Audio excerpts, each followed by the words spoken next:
Buenos días, hermanos. En este día sábado nos acercamos para compartir la reflexión de la palabra. Nos ponemos en presencia de Dios en el nombre del Padre, del Hijo y del Espíritu Santo. Amén. Queridos hermanos, hagamos un acto de contrición y pidamos perdón por nuestras faltas. Yo confieso ante Dios Todopoderoso y ante ustedes, hermanos, que he pecado mucho de pensamiento, palabra, obra y omisión, por mi culpa, por mi gran culpa. Por eso ruego a Santa María siempre Virgen, a los ángeles, a los santos y a ustedes, hermanos, que intercedan por mí ante Dios nuestro Señor. Amén. Aleluya. Cristo tomó nuestras debilidades y cargó sobre sí nuestras enfermedades. Aleluya. El Señor esté con ustedes. Anuncio del Evangelio de nuestro Señor Jesucristo según San Mateo. Al entrar en Cafarnaún se acercó a Jesús un centurión rogándole: Señor, mi sirviente está en casa enfermo de parálisis y sufre terriblemente. Jesús le dijo: Yo mismo iré a sanarlo. Pero el centurión respondió: Señor, no soy digno de que entres en mi casa. Basta que digas una palabra y mi sirviente se sanará. Porque cuando yo, que no soy más que un oficial subalterno, digo a uno de los soldados que están a mis órdenes, ve, él va.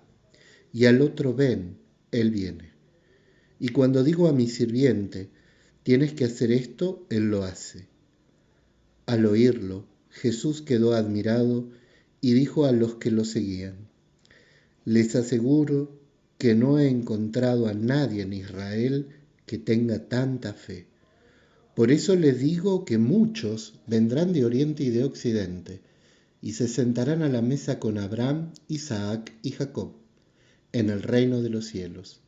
En cambio, los herederos del reino serán arrojados afuera, a las tinieblas, donde habrá llanto y rechinar de dientes.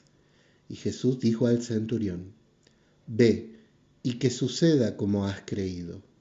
Y el sirviente se sanó en ese mismo momento. Cuando Jesús llegó a la casa de Pedro, encontró a la suegra de éste en cama con fiebre. Le tocó la mano y se le pasó la fiebre. Ella se levantó y se puso a servirlo. Al atardecer, le llevaron muchos endemoniados y él, con su palabra, expulsó a los espíritus y sanó a todos los que estaban enfermos, para que se cumpliera lo que había sido anunciado por el profeta Isaías. Él tomó nuestras debilidades y cargó sobre sí nuestras enfermedades. Palabra del Señor. Gloria a ti, Señor Jesús. El Evangelio que acabamos de escuchar nos invita a la reflexión profunda, con dos textos hermosos o dos situaciones de la acción misericordiosa de Jesús en medio de los hombres de su tiempo. El primero de ellos, o la primera acción misericordiosa de Jesús, está en relación con este centurión de origen romano. Es un centurión del ejército romano. Si bien él se acerca humildemente, tiene bajo su responsabilidad una centuria de hombres, 100 hombres bajo su responsabilidad, y se acerca para interceder por la vida de uno de ellos, un sirviente, y le pide que haga algo para sanarlo a Jesús.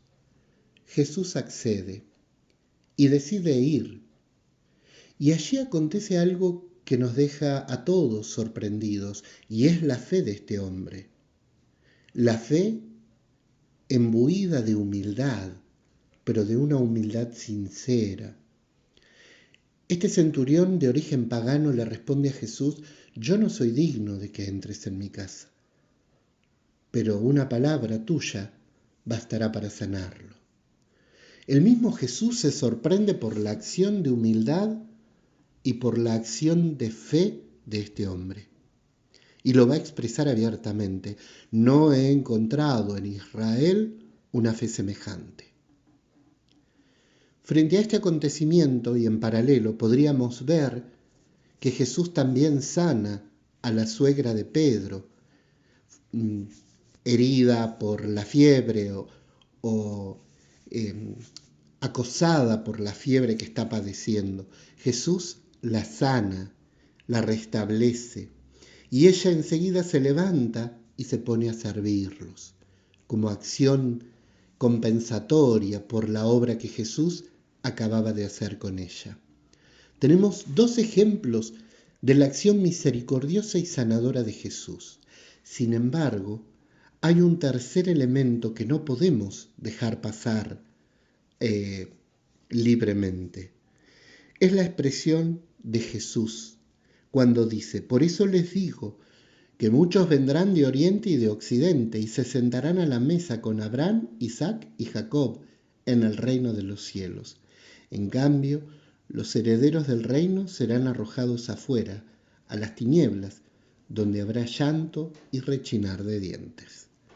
Esta sentencia de Jesús nos lleva a lo más alto para la comprensión y el análisis en este día. ¿Por qué? ¿Por qué esta expresión tiene que resonar en nuestro corazón?